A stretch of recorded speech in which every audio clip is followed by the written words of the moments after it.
Good morning everybody. TYBAचा paper number 3 गेल्या पिरियडला आपण सुरू केलेला आहे. या पेपरमध्ये आपण प्रामुख्यानं ग्रीक शास्त्रज्ञ किंवा ग्रीक भूगोलवेत्ते जे होऊन गेले त्यांचा कार्याचा आढावा आत्तापर्यंत आपण गेल्या पिरियडला पाहिलेला होता.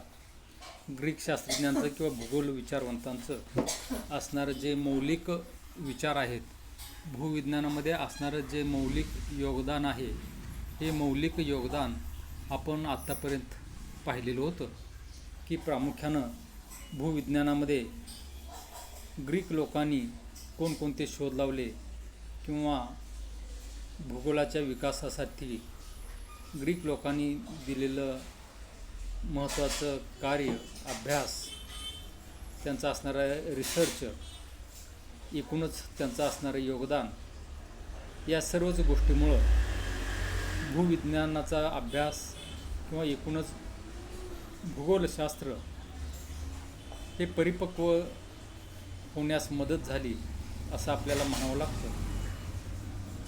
ग्रीकांचं योगदान भूविज्ञानशास्त्रामध्ये जसं मोठं आहे, त्याचप्रमाणे या पुढचा भाग जो आपण आज सुरू करणार आहोत तो म्हणजे रोमन लोकांचे भूगोलशास्त्रातील असणारं योगदान.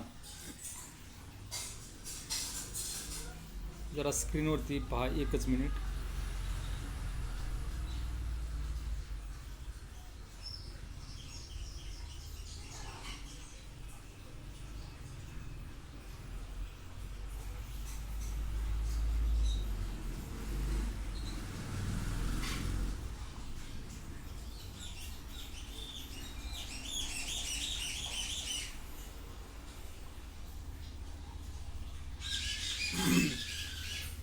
तुम्ही या स्क्रीनवरती पाहू शकता की रोमन लोकांनी भूविज्ञानामध्ये काय योगदान दिलं. मगाशीच मी तुम्हाला सांगितलं की प्रामुख्यानं ग्रीक लोकांचं अतिशय मोठ्या प्रमाणात योगदान आपल्या भूविज्ञानाच्या विकासासाठी आहे. त्याचप्रमाणे रोमन लोकांचे भूविज्ञानाच्या विकासासाठी तितक्याच तोलामोलाचं योगदान असलेलं आपल्याला दिसून येतं. आता प्रामुख्यानं ग्रीक लोकांच्या पाडावानंतर युरोपामध्ये सत्तांतर झालं. रोमनांच्या हातामध्ये तेथील असणारी सत्ता गेली. त्यावेळी युरोप आणि आशियातील विस्तृत भागावर आक्रमण करून रोमन लोकांनी आपली सत्ता प्रामुख्यानं मध्य आशिया, ब्रिटन, फ्रान्स, मध्ययुगीन आशिया, म्यानमार, अल्बानिया येथे प्रस्थापित केलेली होती. पॉपे जुलियस सीझर ऑगस्टस यांनी रोमन साम्राज्याचा विस्तार केला. भूगोलाच्या दृष्टीनं ऐतिहासिक व प्रादेशिक भूगोलाची या काळात विशेष वाढ झालेली होती.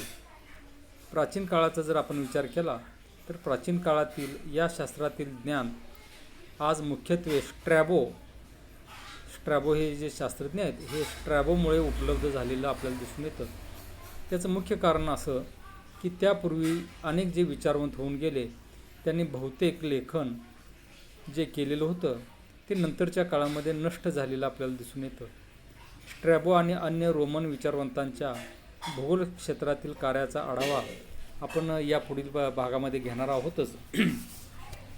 की प्रामुख्यानं रोमनांचा कालखंडाचा जर आपण विचार केला तर रोमन लोकांची सत्ता ही नंतरच्या काळामध्ये, मी आता सांगितलं की मध्य आशिया असेल, ब्रिटन असेल, फ्रान्स असेल, युरोपचा मध्यभाग असेल, आशिया खंडामध्ये असणारं म्यानमार असेल, त्याचबरोबर अल्बानिया इत्यादी देशामध्ये रोमन लोकांनी त्यांची असणारी सत्ताही स्थापन केलेली दिसून येते. आणि ही सत्ता स्थापन करत असताना त्या काळामध्ये असणारे जे रोमन विचारवंत होते किंवा जे धाडसी लोक होते, विचारवंत होते, त्यामध्ये पॉपे, मगाशी मी सांगितलं की पॉपे हे एक आहेत. त्यानंतर जुलियस सीझर आणि ऑगस्टस हे जे रोमन साम्राज्याचा विस्तार ज्यांनी केला त्यामध्ये ही प्रमुख नावं आपल्याला पाहावयास लागतात. आता ह्या शास्त्रज्ञांमध्ये प्रामुख्यानं जे भूगोलाला किंवा भूविज्ञानामध्ये योगदान दिलं, हे योगदान देत असताना त्या काळच्या परिस्थितीचा जर आपण विचार केला तर भूगोलाच्या दृष्टीनं ऐतिहासिक आणि प्रादेशिक भूगोलाचा अभ्यास या काळामध्ये प्रचंड प्रमाणात वाढ झालेली दिसून येते. तर ऐतिहासिक भूगोल म्हणजे काय? तर ऐतिहासिक काळामध्ये घडलेल्या ज्या घटना आहेत आणि त्या घटना घडण्यासाठी तेथील असणारा भूप्रदेश हा प्रामुख्यानं कारणीभूत असतो. की उदाहरणार्थ मी बऱ्याच वेळा हा भाग शिकवत असताना सांगतो की 1650चा जर कालखंड घेतला तर छत्रपतींच्या तरुणपणामध्ये ज्या ज्या आघाड्या झाल्या किंवा जे जे किल्ले जिंकले किंवा त्यांनी जे साम्राज्य पसरवलं याचं असणारं जे मुख्य कारण काय असेल तर त्यांचा गनिमी कावा हा होता. आता गनिमी कावाच का तिथं उपयोगात आला?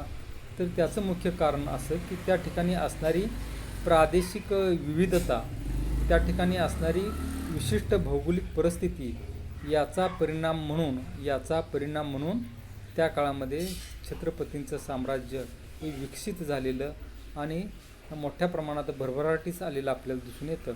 आणि अशा प्रकारची परिस्थिती रोमन काळामध्ये, मगाशी मी जे राष्ट्रांची नावं सांगितली की पुन्हा इकडं बघा की ब्रिटन असेल, फ्रान्स असेल, मध्य युरोप असेल, युरोपचा मध्य भाग, आशिया खंडामध्ये असणारा म्यानमार असेल, अल्बानिया इत्यादी प्रदेशामध्ये ज्यावेळी रोमन लोकांनी त्यांचं साम्राज्य प्रस्थापित केलं त्यावेळी त्या कालखंडाचा जर आपण विचार केला तर त्या कालखंडामध्ये त्या ठिकाणी असणारी जी अभ्यासाची पद्धत होती ती म्हणजे ऐतिहासिक भूगोल आणि प्रादेशिक भूगोल इत्यादीच गोष्टींच्या अभ्यासाला फार मोठ्या प्रमाणात महत्त्व दिलं जात होतं.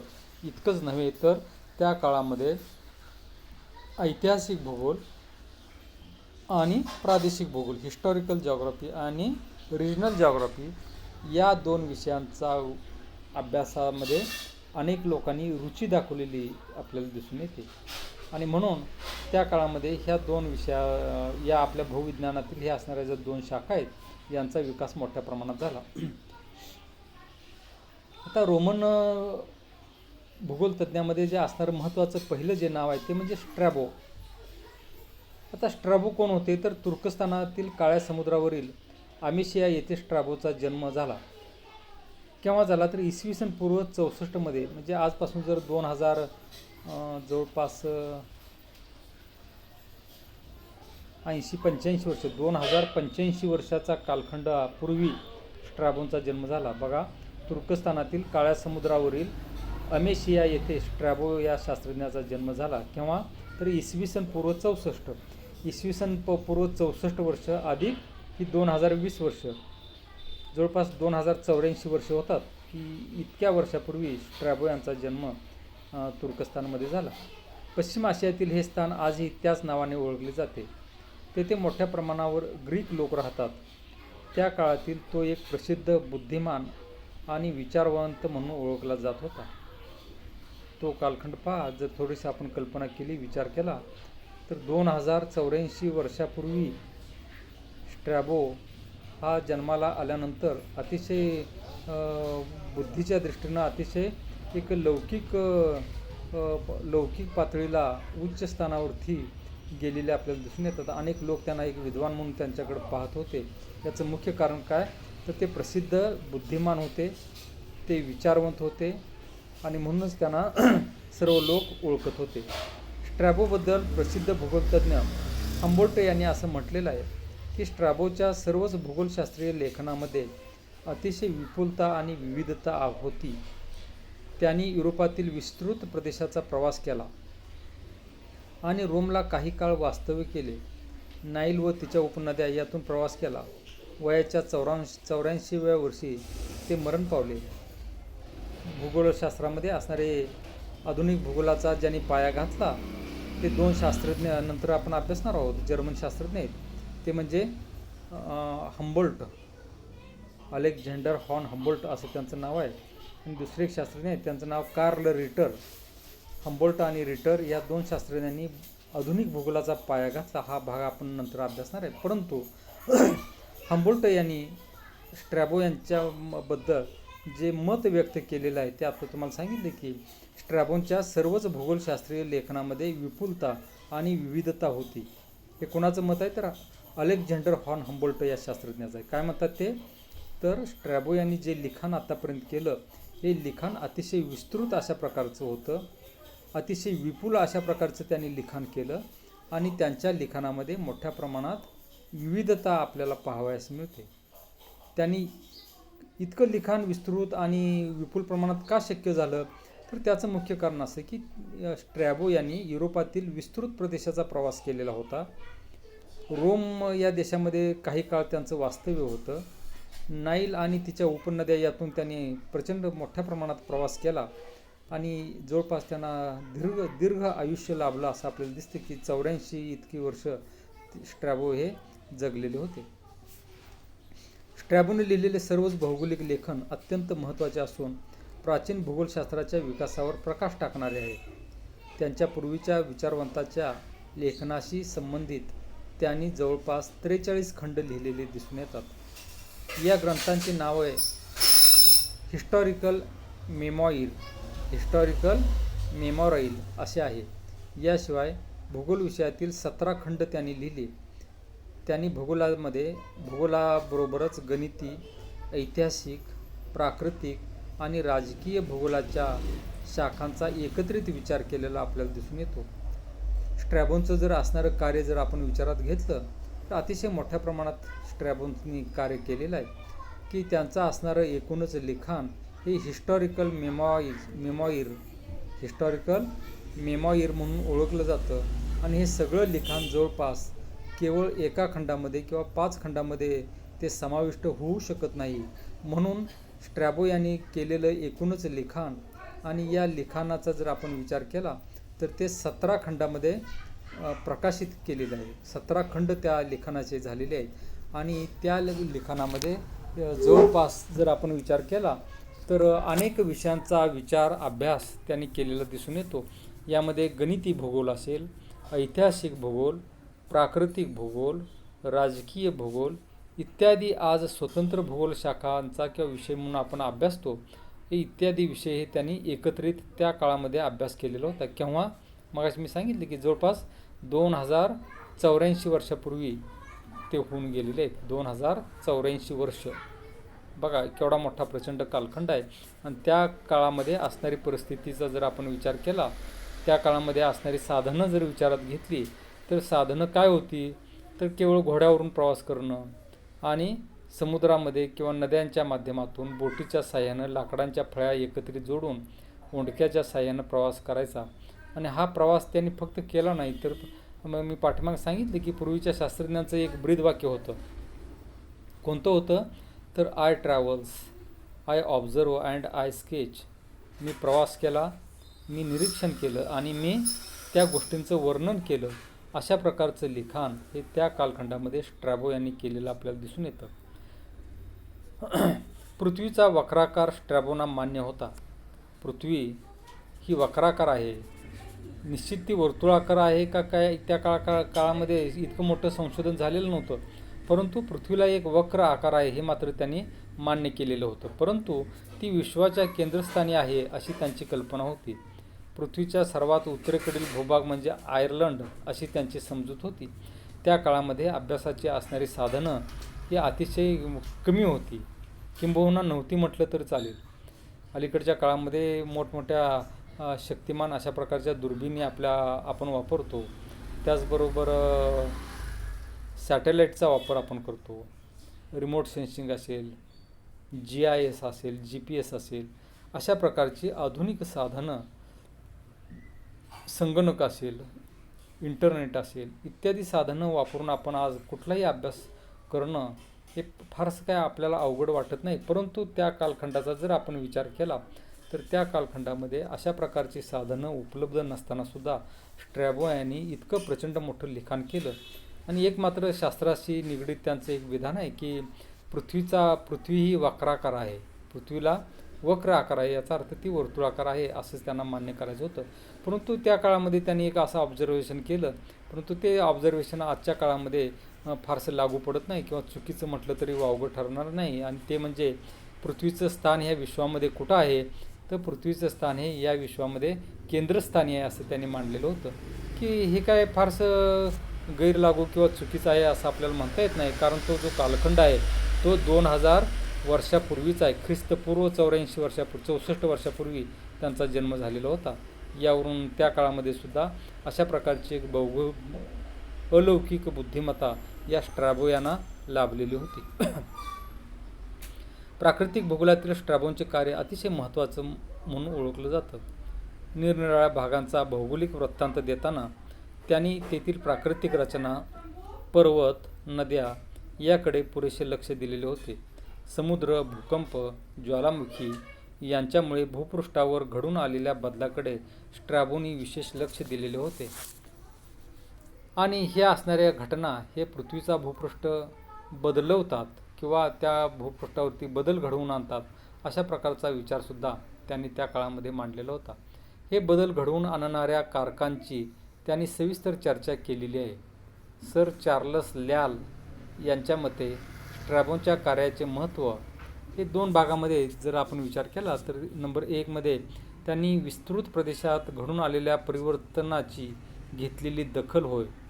अतिशय मोठा प्रदेश त्यांनी प्रवास केलेला होता आणि हा प्रवास करत असताना त्या विस्तृत प्रदेशामध्ये काय काय परिवर्तन घडून आलं याची दखल त्यांनी त्या काळामध्ये घेतली. आणि दुसरी गोष्ट म्हणजे भूपृष्ठावर भूमिखंडे व जलविभागाची वैशिष्ट्यपूर्ण विभागणी त्यांनी केलेली आहे. त्यांनी मगाशी आपण पाहिलं की जवळपास 17 खंड लिहिलेले आहेत. कोणते आहेत 17 खंड? तर ते 17 खंड आज आपण हिस्टॉरिकल मेमॉईर म्हणून ते ओळखतो. आणि हिस्टॉरिकल मेमॉईरचे जवळपास 17 इतके खंड आहेत. या 17 इतक्या खंडामध्ये त्यांनी जे विपुल लिखाण केलेलं आहे त्या लिखाणामध्ये जवळपास जितका त्यांनी प्रवास केला त्या सगळं प्रवास वर्णन त्यांनी त्या लिखाणामध्ये घेतलेलं दिसून येतं. आणि म्हणून चार्लस ल्याल नावाचे जे शास्त्रज्ञ आहेत यांनी स्ट्रॅबोंचा असणाऱ्या कार्याचं मूल्यमापन करत असताना 2 भागामध्ये ते विभागलेलं आहे. मी आत्ता तुम्हाला सांगितलं की पहिलं जे कार्य त्यांनी परीक्षण केलं त्यामध्ये त्यांनी विस्तृत प्रदेशात घडून आलेल्या परिवर्तनाची घेतलेली दखल होय. आणि दुसरं योगदान असं की भूपृष्ठावरील भूमिखंडे याचा अर्थ भूपृष्ठावरती जो काही 29% भूभाग आहे या 29% भूभागावरती असणाऱ्या पर्वतीय श्रेण्या असतील, पठारी प्रदेश असतील, मैदानी प्रदेश असतील, समुद्रांचे किनारे असतील, समुद्रावरती असणारी बेटं असतील, या अशा प्रकारची जी भूमिखंड आहेत यांची विभागणी त्यांनी त्या काळामध्ये केलेली होती. त्याचबरोबर जलविभागाची वैशिष्ट्यपूर्ण विभागणीसुद्धा त्यांनी केलेली होती. जे समुद्र, महासागर जे आपल्याला दिसतात यांची विभागणीसुद्धा स्ट्रॅबो यांनी त्या कालखंडामध्ये केलेली होती. प्रदेशांची भौगोलिक माहिती देताना स्ट्रॅबोनी तेथील ऐतिहासिक घटना, परंपरा यांचे विस्तृत विवेचन केलेले आपल्याला दिसून येते. आता हे असणारं विस्तृत विवेचन जे आहे त्याचा जर आपण विचार केला तर विविध घटना, ऐतिहासिक घटना, परंपरा यांचे विस्तृत लेखन त्यांनी केले. त्यांनी भूगोल आणि इतिहास यांचे संबंध समर्पकरित्या मांडलेले दिसून येतात. निरनिराळ्या प्रदेशातील लोकजीवन कसे आहे, तेथील संस्कृती कशी आहे, यावरील भौगोलिक परिस्थितींचा परिणाम काय होतो यांचेसुद्धा वर्णन त्यांनी त्यांच्या लेखनामध्ये केलेलं दिसून येतं. इटलीमध्ये असणारे इटालीतील ग्रीक, रोमन संस्कृतीच्या विकासाचे विश्लेषण करताना त्यांनी तेथील सुरक्षित स्थानांचा उल्लेखसुद्धा केलेला आहे. आणि रोमन साम्राज्याच्या युरोप व आशियात पसरलेले होते त्यांचा नकाशा स्ट्रॅबोनी तयार केलेला होता. तो कालखंड जर आपण विचार केला तर अतिशय मोठं काम त्यांनी केलेलं होतं की जितका ते प्रवास करतील त्या प्रवासाचा असणारा एक रेखाटन ते करत होते. रोमन साम्राज्य कुठं आहे की युरोप खंडामधील आणि आशिया खंडामध्ये पसरलेलं रोमन लोकांचं साम्राज्य आणि त्यांचा असणारा नकाशा हा स्ट्रॅबो यांनी तयार केलेला होता. अर्थातच या नकाशात काही चुका पण असतील. इतके अचूक अशा प्रकारचे नकाशे जसे आज आपण पाहतो अशा प्रकारचे नकाशे काय त्यांनी काढले असतील असं काय आपण गृहीत धरायचं नाही. परंतु कच्चा आराखडा मात्र त्या काळामध्ये त्यांनी काढलेला होता. कच्चा आराखडा मोठ्या प्रदेशाचा काढत असताना त्यामध्ये चुका असणं हे सुद्धा एक क्षम्य म्हणावं लागेल. आणि म्हणून उदाहरणार्थ कास्पियन समुद्र, उत्तर समुद्राचा भाग त्यामध्ये दर्शवलेला दिसून येतो. स्ट्रॅबोंच्या 17 भूगोल ग्रंथापैकी 2 ग्रंथ या विषयाच्या प्रस्तावनेसाठी आहेत. हे ग्रंथ पाठीमागे प्रेरणा, उद्देश, तत्कालीन जग, त्या काळामध्ये असणारी जगाची ठेवण, तिथं असणारी व्यवस्था, लोकजीवन, त्यातील खंडांचे वितरण इत्यादी माहिती त्यांनी दिलेली आहे. त्याचबरोबर इतर खंडात त्यांनी ग्रीक भूगोलतज्ज्ञांच्या विशेषतः इरॅटोस्थेनीसच्या लिखाणाचा उल्लेख केलेला दिसून येतो. त्याचबरोबर या लिखाणामध्ये होमरच्या महाकाव्याचे कौतुकसुद्धा केलेले आहे. पाठीमागं आपण होमरचा अभ्यास करत असताना गेल्या तासाला मी सांगितलं की होमरने जे लिखाण केलं हे सगळं लिखाण एक महाकाव्य आहे आणि या महाकाव्याचं असणारं कौतुकसुद्धा स्ट्रॅबो यांनी त्यांच्या लिखाणामध्ये केलेलं आहे. होमरचा उल्लेख भौगोलिक ज्ञानाचा जनक म्हणून त्यांनी केलेला होता. फादर ऑफ जॉग्राफिकल नॉलेज ज्याला आपण म्हणतो, अशा प्रकारचं स्ट्रॅबो यांनी कोणाला म्हटलेलं आहे, तर होमर यांना म्हटलेलं आहे. होमर कोण होते, तर होमर हे ग्रीक तत्ववेत्ते होते.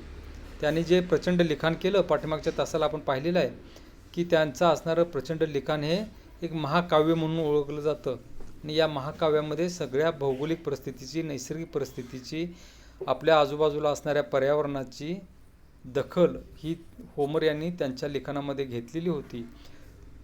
आणि म्हणून स्ट्रॅबो यांनी काय म्हटलेलं आहे की होमर यांना फादर ऑफ जॉग्राफिकल नॉलेज, भौगोलिक ज्ञानाचा जनक म्हणून असं त्यांनी म्हटलेलं आहे किंवा त्यांचा उल्लेख हा त्यांनी त्यांच्या लिखाणामध्ये केलेला दिसून येतो.